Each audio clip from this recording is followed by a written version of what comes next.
evening. Good evening, everyone. Good evening. I'm Ashley Davidson, bringing you the top 5 plays of the week this week in Oregon baseball. I've seen things from pumpkin carvings to poker games.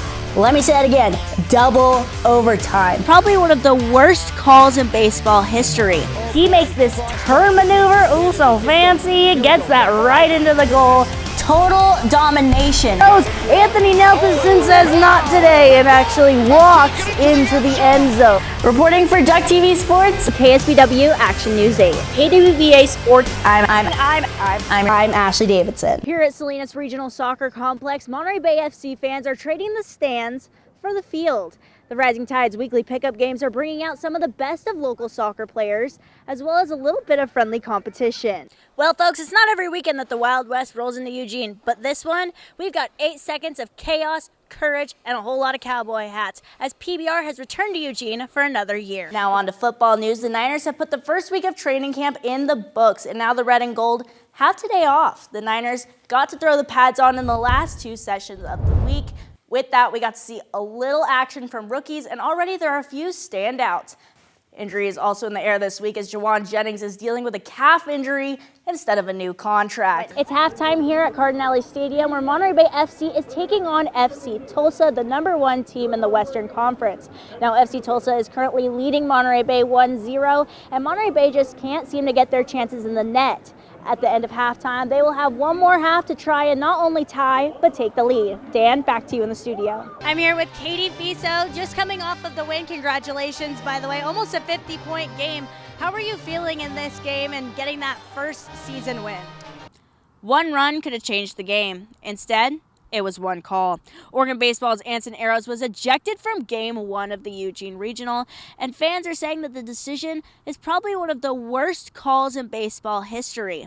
Just like that, Oregon lost its spark and maybe their chance in the regional. In Game 2 of their series against the Atlanta Braves, and showed them a completely different team than what showed up on the field yesterday. Now, I can't talk about this game without talking about this play. Mike Yastrzemski makes quite the run from center. He's at the wall, hops like who needs a wall? And he catches the foul ball for the out. We're in extra innings. Henry Davis gives this one right to Ryan Walker. Turns 2, unsuccessful. Davis is out at first as O'Neal Cruz comes in for the Pirates' 2-1 lead over the Giants. Here's where Washington starts to lock in and go for the comeback. Brittany Sykes to Shakira Austin. She's at the rim, hits the layup for 2. The Mystics still in this game, and by the 4th quarter, Emily Anxler was just left open and the team's tied at 69. Then a jumper from Alyssa Thomas puts the Valkyries back behind. About 10 seconds left in the game, Janelle Salon from downtown hits the 3, taking the Valkyries back behind. Thank you, Lily. Thank you, Olivia. Yes, women's basketball is back. And with this being both teams' first official game of the season, this is a new season, meaning new rosters. The Indiana Hoosiers made a statement at Autzen Stadium, shutting down one of the Big Ten's most dynamic teams and young quarterbacks, handing Oregon a little dose of reality on College Game Day weekend in Eugene. ESPN's College Game Day is back in Eugene for another year, and Duck fans have been camped out all night to prove that they're the most dedicated fans in the country.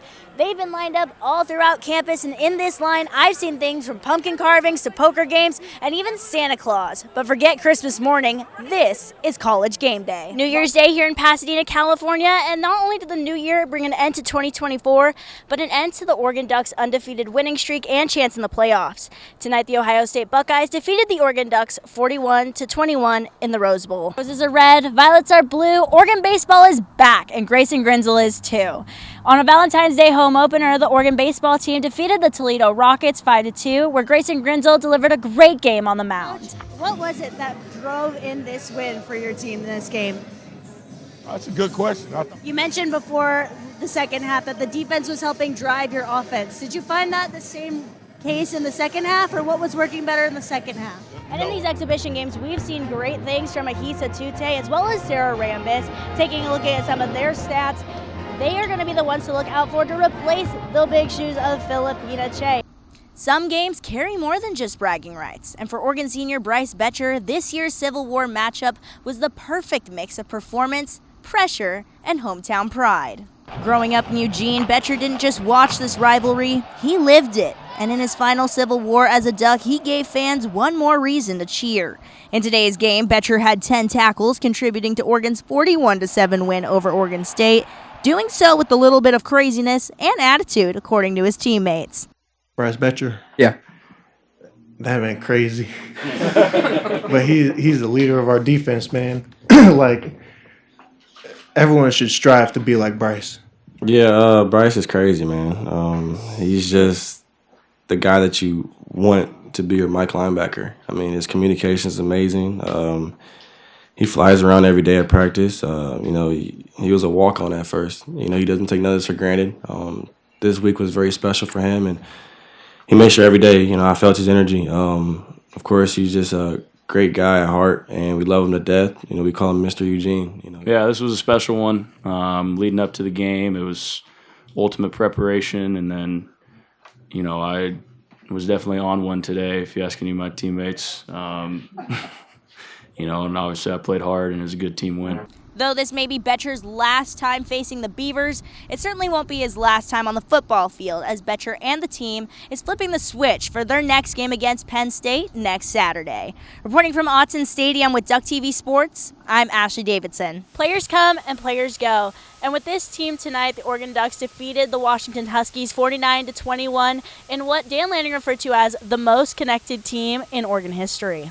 We've talked about connection a lot since I've been here, but I think this is by far our most connected team that we have. It's obviously a talented team, but I think it's unique to be able to get talent to play together. The way that our guys play unselfishly to celebrate other teammates' success. I think that you see that consistently with these guys. Regardless of the situation, that really sticks out to me with this group. After losing key players like Bo Nix, Troy Franklin, Brandon Dorlus, and more after last season, the Ducks had to rebuild a new football team. With new faces like quarterback Dylan Gabriel, Trayshawn Holden, and other new players, the team has been able to excel and are now standing at a 12-0 record with 9 conference wins. Like myself, played 6 years, but the way we attack it and contribute, in our own way, I think that speaks to how we are connected as a team. It's been amazing, and it'll go down, and it's one of the better teams in Oregon history, but, we want to be the best, and the best is yet to come.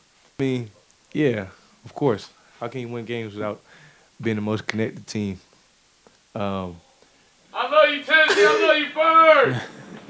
I love you, Tennessee. Perfect timing. Really good timing. That literally explains it right there. That's the connection right there. Not being afraid to just come in here when we're doing media and just shouting whatever. That explains our quarterback right there and the team we have. The Ducks are now on the road to play on the big stage in Indiana in the Big Ten Championship, where they will face Penn State. Reporting from Autzen Stadium with Duck TV Sports, I'm Ashley Davidson.